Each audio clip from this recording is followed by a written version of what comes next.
Good morning po. May nag-comment po dun sa natin, sa ating sinigang. Mas masarap daw po sana kung alisin natin yung excess fats niya o yung excess oil. Kaya gusto po gawin natin ngayon. Pulahin natin ng konti bago natin tuluyang gawing sinigang. Ayan na po, pinalalabas ko lang po yung mga oil ng ating karne para ano po magawa natin yung request niya na wala pong excess na oil.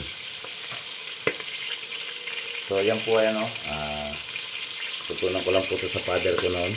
Gabi lang po yan at saka yung ating sitaw. Yan lang po ang sinigang na ginagawa ng father ko noon. Medyo na-miss ko lang po yung luto ng father ko kasi siya po ay pumanaw na. Kaya ako na po gagawa ngayon. Yan po, may sibuyas, kamatis. Malagyan po natin ng konting paminta.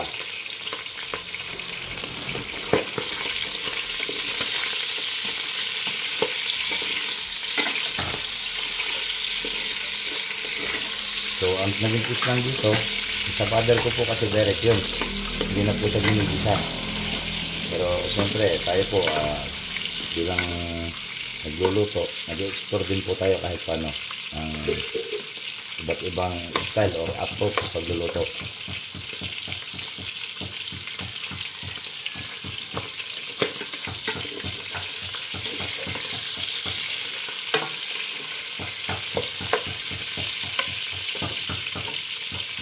So, i-set aside na po natin yung ating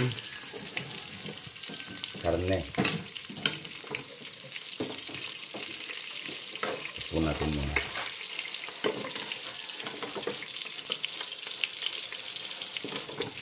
Ano po, humahalimuyak yung ano, yung amoy ng ating karne. Gagawing sinigang.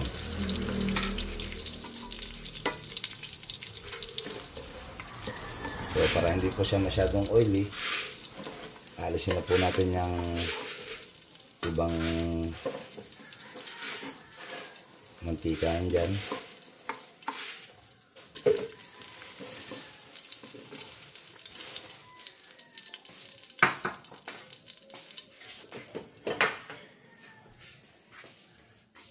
Konti para naman po doon sa ating kamatis at sibuyas.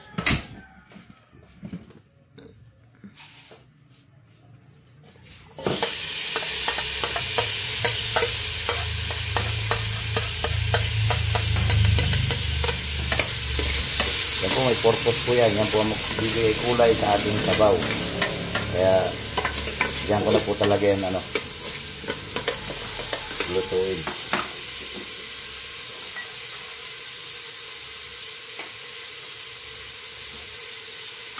Ayan, naglagay na rin po tayo ng konting paminta.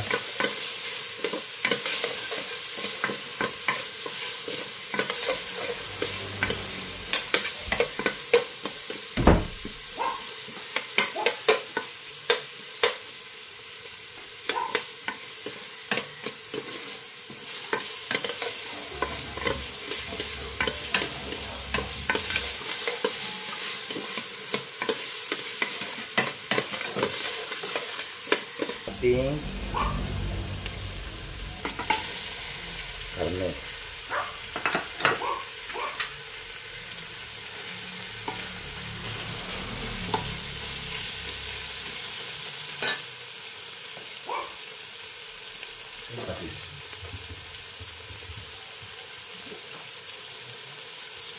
At pwede na po tayo maglagay ng ating panimpla, pero konti lang po muna.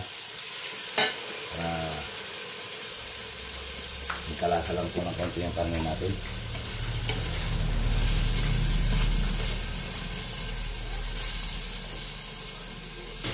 At this juncture po, pwede na po natin ilagay ang ating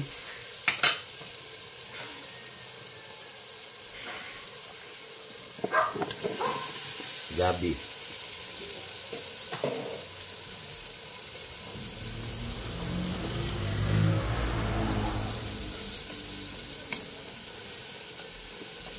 So ayan po, hindi na po siya masyadong oily kasi inalis ko na nga po yung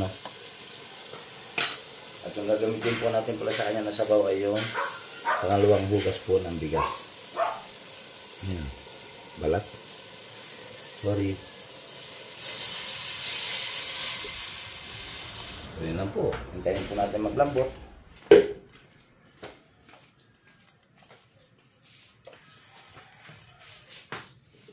Saan po natin mamaya siya timplahan ng paasim at ilagay yung ating sitaw.